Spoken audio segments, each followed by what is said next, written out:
Welcome, Sheena. Today, I thought I would ask and explore a question, which is around whether or not you can have a romantic relationship in a DS dynamic. Because I find that this is a question that's not explicitly looked at. There's kind of like an implicit awareness. And I think sometimes what I've noticed and observed in BDSM scenes is that there's kind of like this implication that, like, well, it's like if you want a romantic relationship, you essentially want a vanilla relationship. And if you want a DS relationship, then it's not necessarily going to be it's not going to be romantic, or you have to pay for it, and all these other things. And I don't think that really serves us. It limits us. It's an unnecessarily limiting belief around we can have. Welcome, Aiden. Glad to have you here. So when I look at a relationship, I think the most important thing that we have to look at is what are the specific values that we want to bring into that relationship from our life. And so if one of your values is love, it's really important to recognize and acknowledge and claim that as an important part of your relationship. I have the fortune of being in a DS relationship with my mistress, where one of the values that we share is a mutual agreement on the shared value of love. We genuinely love each other. And this was something that I don't take for granted. I mean, I don't think you should ever take someone's love for granted, right? And I also don't think you should take your ability to love or your capacity to love yourself and other people for granted. And I purposely mentioned the capacity to loving yourself because I think that's a really important component to all of this, which I'll get into a little bit later. What I think stops a lot of people is they think they have to choose one or the other. Like, okay, if I'm going to be in a DS dynamic, then I have to give up love, or the love that I feel won't necessarily be mutually exchanged, or I'm paying for this, or any number of other things, versus the vanilla concept of romantic love, where there's the one and you're going to stay together for the rest of your life. I mean, one thing we need to recognize is that a lot of the concepts of romantic love are relatively recent, modern inventions. And that doesn't mean that people have never loved each other. Like, obviously, there has been a capacity to feel and experience love. I think what's really important to recognize with love is that love is a choice. It's a commitment. It's a decision that there is something that I'm investing in this relationship. Now, one thing I will say, and this is something I've learned from my own experience, this is really important, and I want you to pay attention to it. Never let love be the sole reason that you get into a relationship with someone. Now, why do I say that? The early experience of love is really new relationship energy. You're all Twitter-pated about the person. You're feeling the oxytocin and the dopamine, and you're having these physiological experiences occur. And that's fine. It's a heady, wonderful feeling and experience. It's not really love. It's lust. It's that early experience. Love settles in when you actually start to really get to know the person and you see past that early stage. And I think this is really important to emphasize in a DS dynamic, because in a DS dynamic, you're almost playing in a very real sense with the intensity of the experiences that you're having. So you could have a really intense experience with somebody and hit subspace or top space or dom space or whatever. And it would be very easy to mistake that for love. Yes. Sheena says Disney bullshit love is a pale imitation and a designed control mechanism. It really is. It reinforces certain things. When I look at love, I look at it from a perspective of shared compatibility. What makes this person compatible with me in the long run? And your desires are one part of that. Like, the desire for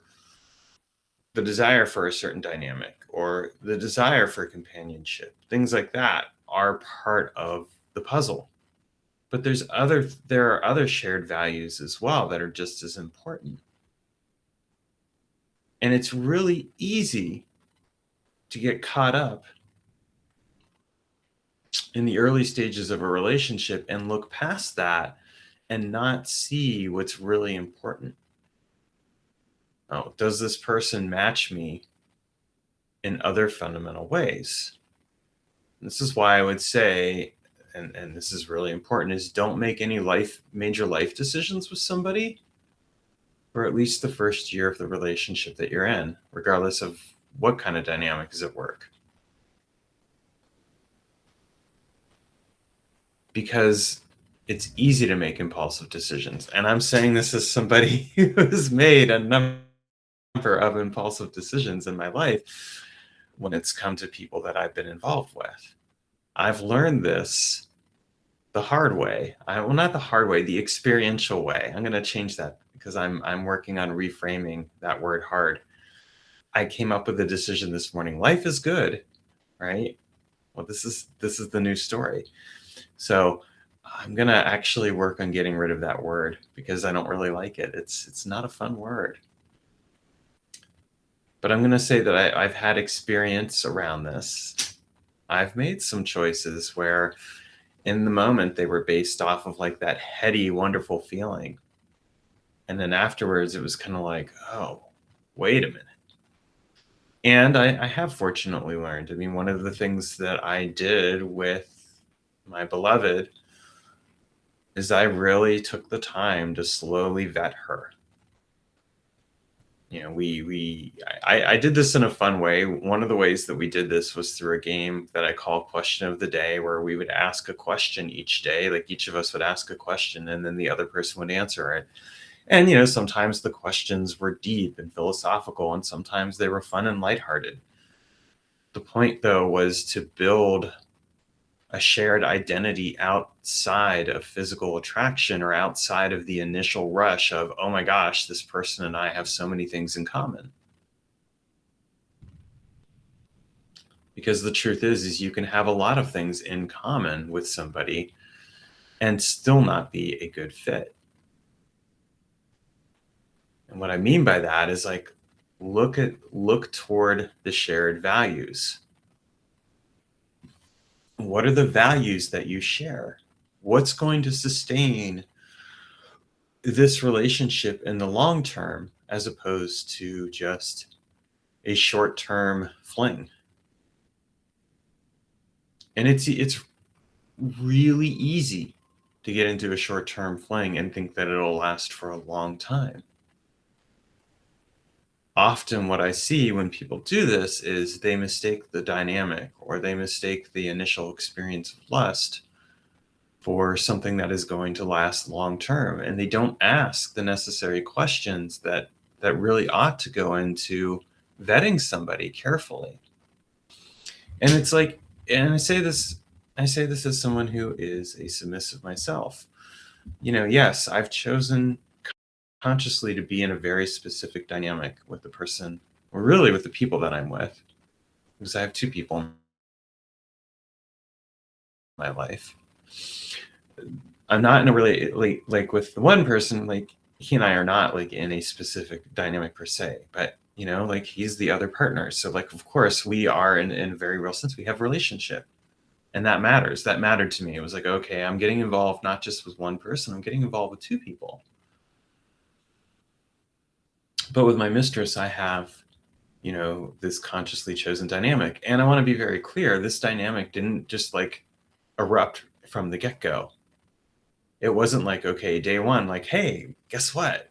We're going to be in a BDSM DS dynamic. I mean, we both knew we had some kinky interest and things like that, but we didn't settle in on that right away.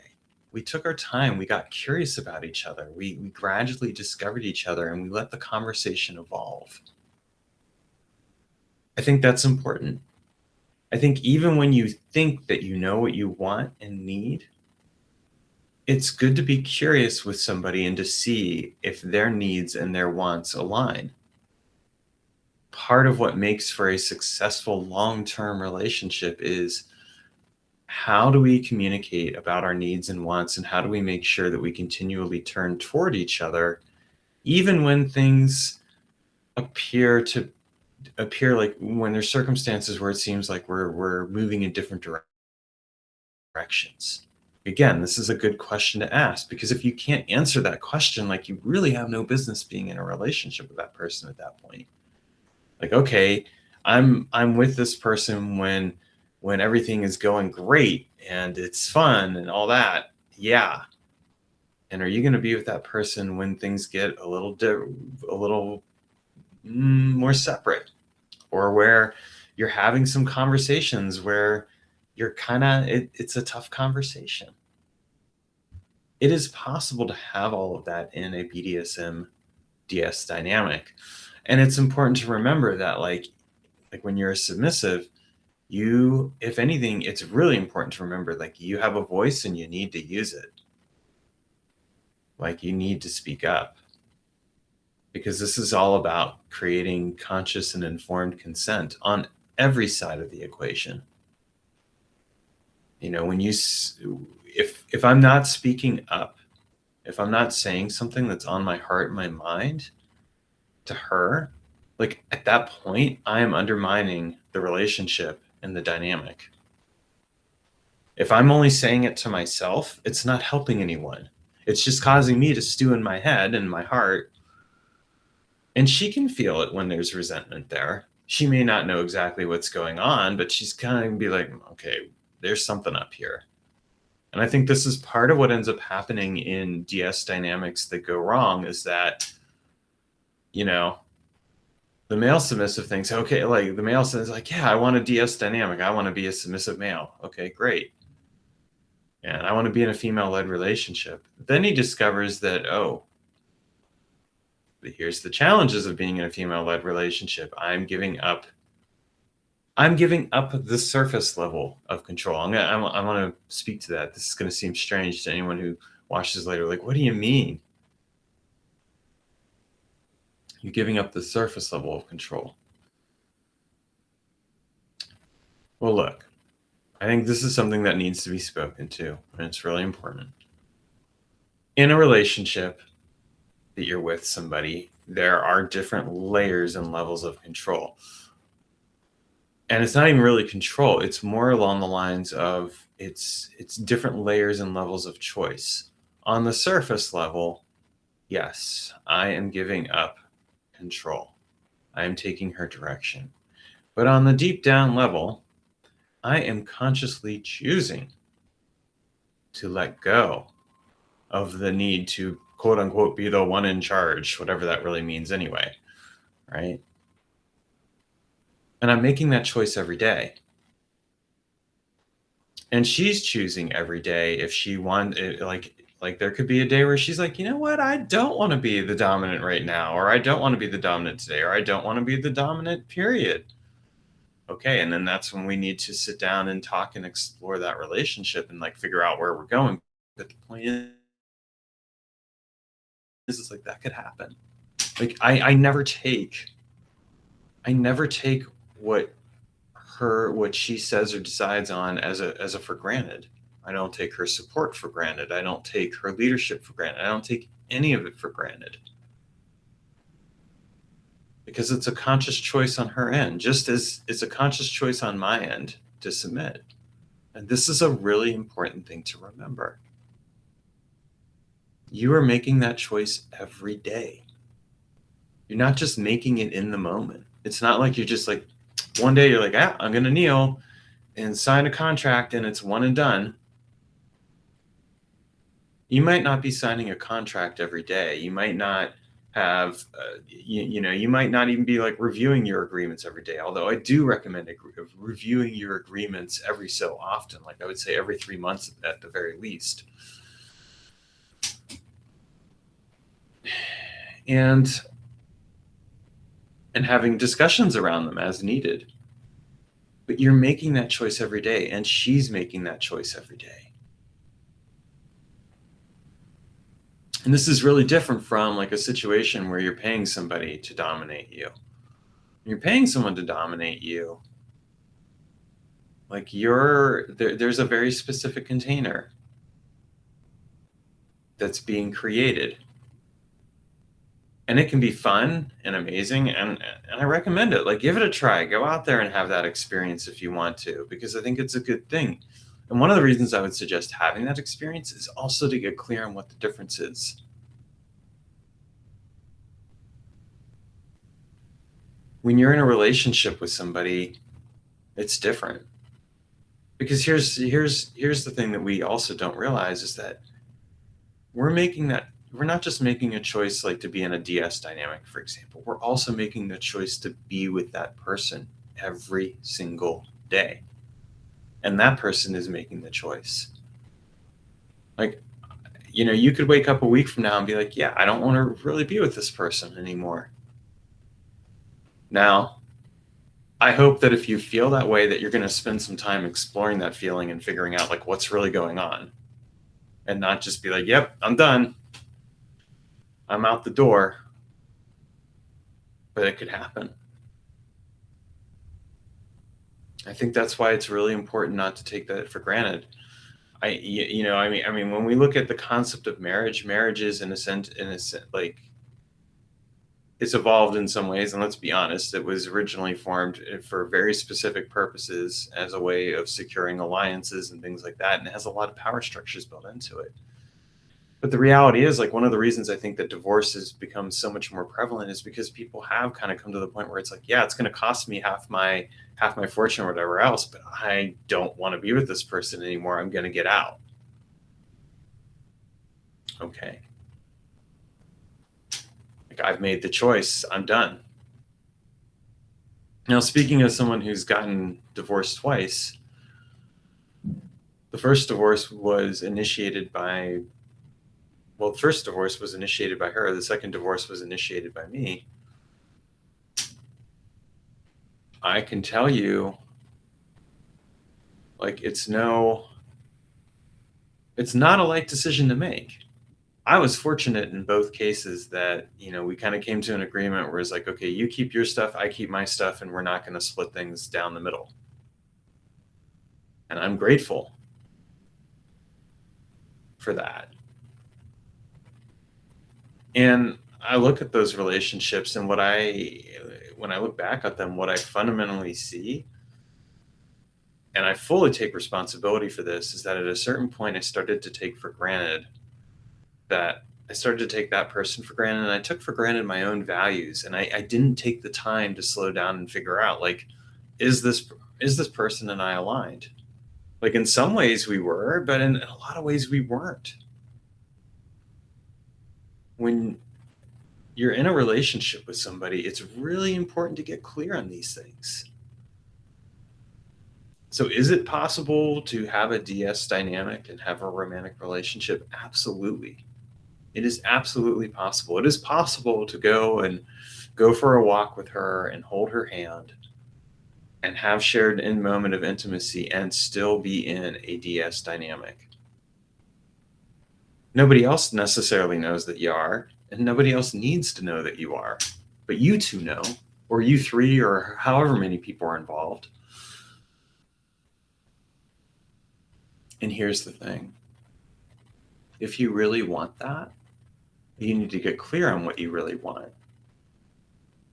You need to get clear on what's important to you. And it needs to come from a place of shared values and recognitions around like what is going to sustain this for the long term. That initial rush, that hot blush, yeah, it's fun. And it doesn't last. I think a good question to ask yourself, and this is really important, is many years down the line when this person needs their butt wiped, can I do that and do it and be with them? Like that's one of the ultimate questions you could ask yourself. Could I be there for this person when they're not capable of taking care of themselves fully? Because look, in the moment that we're in, it is really easy to take for granted that you're again, like to take for granted your own condition. Like I'm always going to be healthy. I'm always going to be feeling. You don't know that though. You know, life changes, things change. And it's really important to recognize that. You know, when a person gets older, they will not always necessarily have the full capacity. There's something really deep and powerful when I can say, like, yes, I could be with this person and take care of them when they're not feeling great.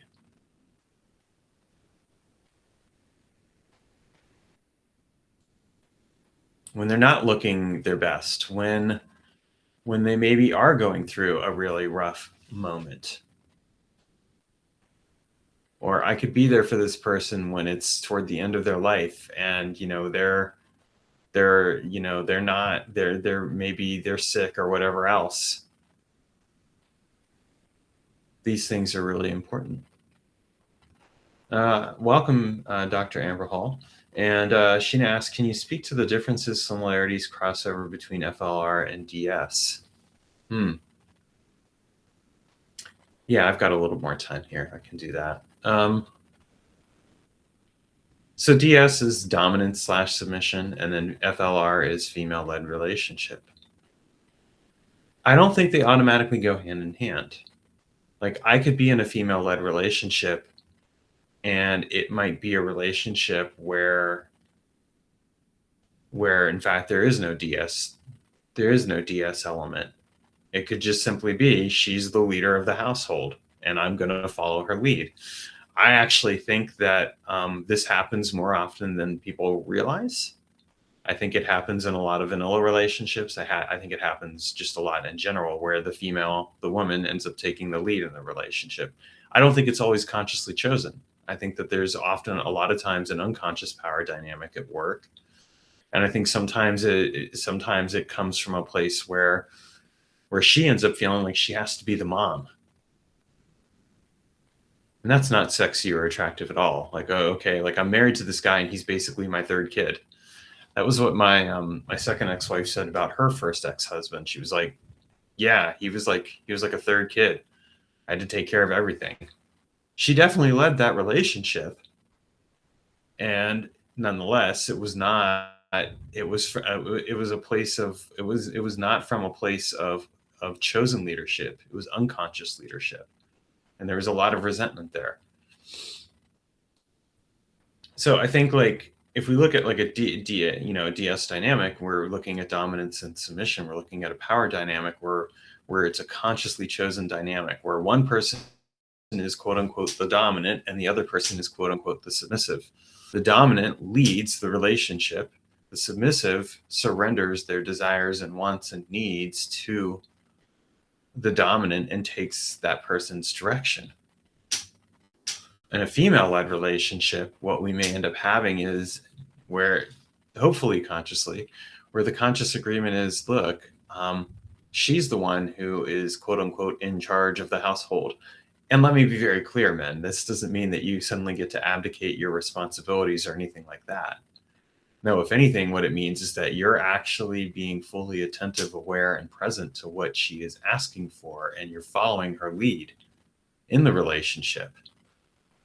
and you're doing your part. You're showing up, you're doing your part of the housework, you're doing your, you're taking care of things that need to be taken care of. And what you're recognizing is that she might be, quote unquote, the person that is more qualified to lead the relationship. I honestly don't know that I've ever seen a truly equal relationship.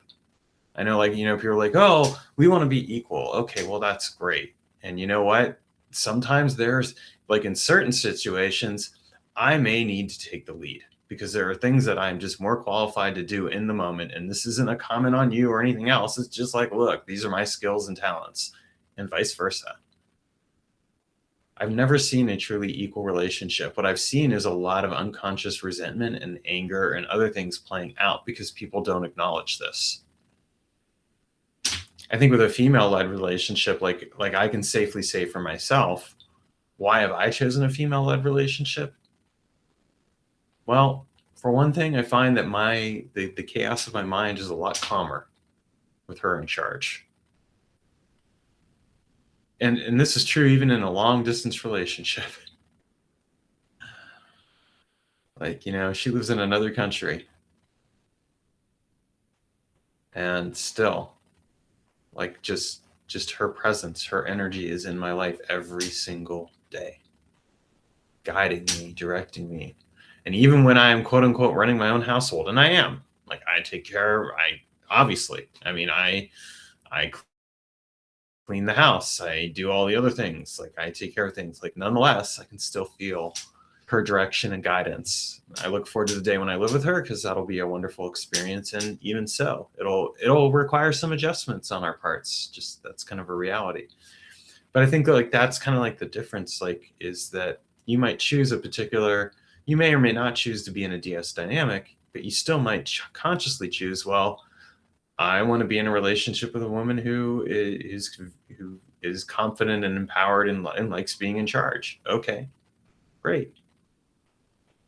If you want to be in that relationship and that's the kind of dynamic you want to be in, then understand, like, what that looks like for you and be prepared to show up and step up. What I've noticed is that a lot of men will try to have their cake and eat it too. I'm not saying this to bash other men because, hey, I get it. It's really important to recognize, like, if you want a particular dynamic, whether it has a BDSM element or not in it, like, understand, like, what you're stepping into and recognize, like, your own tendencies. Like, one of my tendencies that I've really come to recognize is, like, when I don't speak up about what's on my heart and my mind, it sabotages the relationship. So one of the things that I necessarily do is I speak up now. I share what's going on. And sometimes that's hard. But she is more than capable of receiving it. And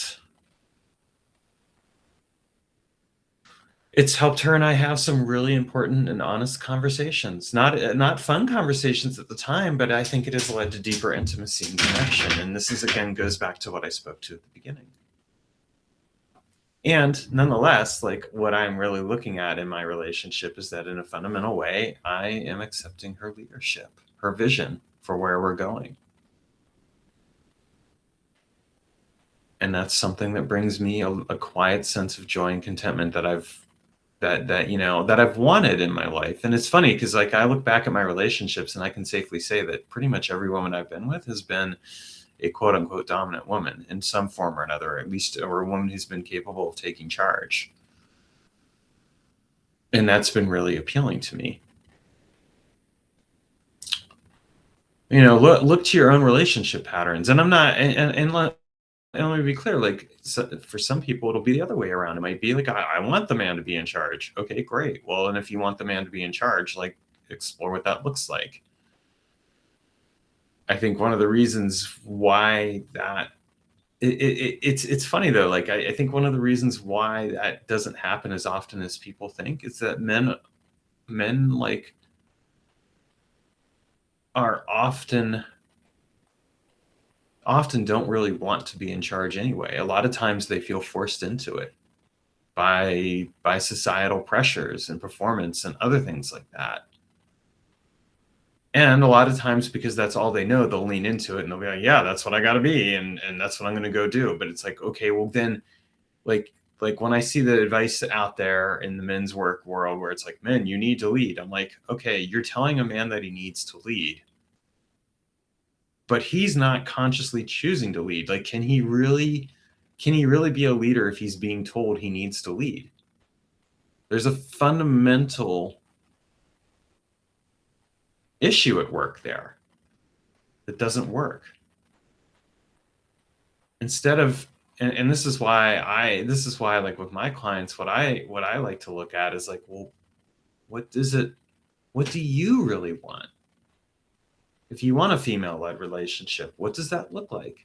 It could include the DS dynamic. It could include the BDSM. It doesn't have to. You get to choose. But then be like really clear what you're choosing and why you're choosing it and what you're choosing. And recognize as well that it is not a comment on your masculinity or anything else. Just like it's not a comment on her femininity or anything else. Like, really, the roles that we choose to inhabit, we get to choose the parameters of those roles. That's really an important thing to remember. And not enough people take the time to really explore that. Really what I would say, and this is kind of a parting thing here, is get clear on on your values and on like what's really important to you, because that is going to be what creates the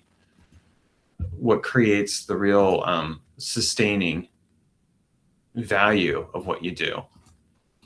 One of the things that I'm going to be I'm going to share here in the chat really quick is a new offering I have called the Sovereign Code, which is a 14-day Telegram experience where we're going to be building, for anyone who chooses to join, who is interested, we're going to be building the code of behavior that supports what you want in the relationship that you want to create in your life.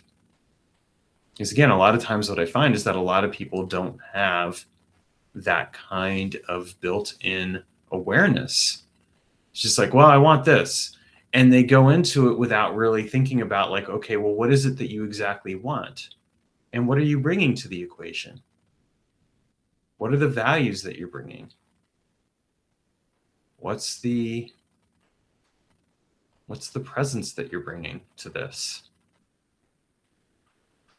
I think the reason that I can look at the relationship that I'm in right now and say that it is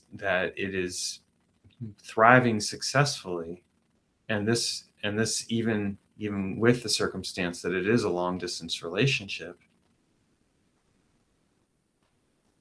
is because I have a very clear sense of what I want. And I bring that every day to the relationship. And yes, I'm surrendering it to her because that's the dynamic that we've agreed on. But most importantly, what I'm really doing is I'm still taking ownership of it from a place of sovereignty. When I kneel as a sovereign. When I kneel in my power, and I am consciously giving that over. And I'm doing it from a place of informed, consensual awareness within myself and with her. Because I've taken the time to really figure out what I want instead of continuing to operate from an unconscious dynamic. Now, I'll explore some of these thoughts around unconscious dynamics in more depth at a later time, but I'm going to wrap up here. I just want to thank you for being here, and I hope you all have a wonderful rest of your day. Take care.